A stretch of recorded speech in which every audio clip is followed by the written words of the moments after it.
Can you please explain how this film and the issue with Mamiya deals with the youth in Harlem and especially all over the world? 30% of African American males in the United States between the age of about 16 to 29 are in prison, parole, or probation.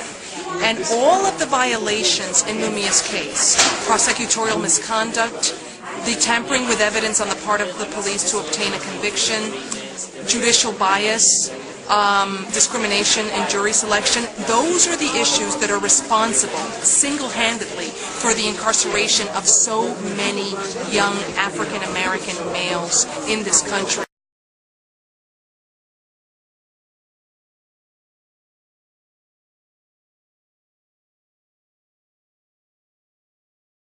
More news tonight. Terry Blair is now a convicted serial killer. The victims' families are overwhelmed, but the judge who made the ruling took a swipe at investigators in the case. Peggy Bright is live with continuing coverage. Peggy? Well, Laura, Judge John O'Malley heard the case without a jury and delivered his decision today with a half an hour's worth of explanation. But what mattered most to the victim's family were the judge's final words. I find beyond a reasonable doubt that the defendant, Terry Blair, is guilty of murder in the first degree for the murders of Sheila McKenzie, Patricia Wilson, Anna Ewing, Darcy Williams, Claudette Junille, and Carmen Hunt.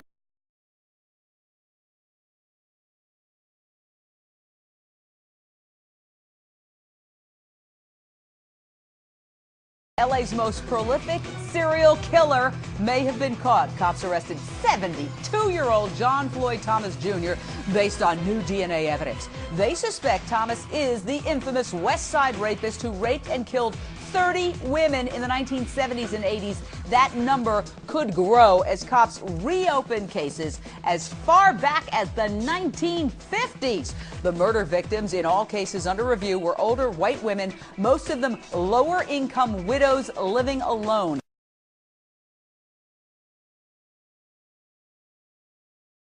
A serial killer convicted of rape and murdering 11 women in Chicago could have been sentenced to death. Instead, a jury recommended that Andre Crawford spend the rest of his life in prison. And as ABC 7's John Garcia reports, some relatives of the victims say justice was not served today.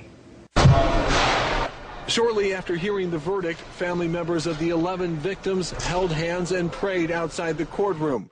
Most say they had hoped to see Andre Crawford headed for death row. Life in prison is not the justice they were looking for. I wanted him dead. I just wanted him dead. I wanted the verdict to come back for him to be deceased.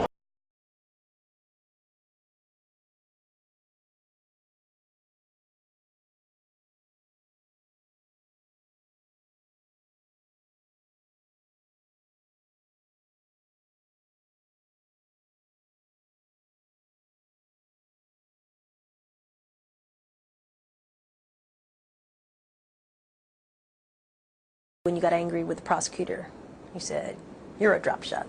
I called him a drop shot. What's a drop shot? What's that mean? Quite simply, in our vernacular, a drop shot is a guy who's not worth much of anything. You know, just drop him and shoot him and get him out of the way. In other words, you're useless.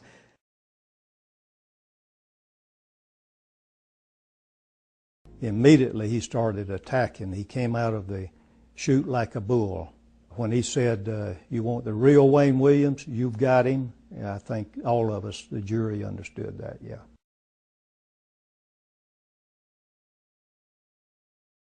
I'm like, this man gotta be crazy. This man, I mean, it's like he's saying, you know, yeah, I killed him, but you better prove it. You know, can you prove it? He was doing everything he can to outsmart everybody.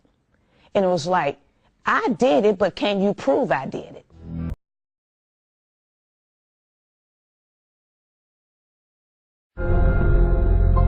This witness, Robert Henry, did place Wayne Williams with the very last victim, Nathaniel Cater. Henry worked with Cater. He said he saw him leaving this theater with Williams on the night of the bridge incident.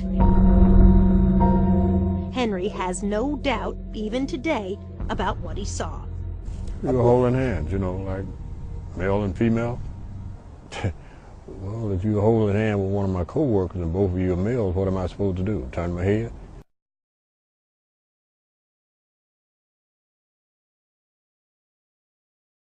Judge O'Malley explained in great detail why he found Blair guilty. He also criticized the police on the case for sloppy and unfactual reports because of a network camera crew that followed them throughout the investigation. But the relatives defend the detectives and the work they did. Listen to Patricia Wilson Butler's daughter. They made mistakes. They're human. They made mistakes. They never had something like this on their hands before. They made mistakes, but they did their job.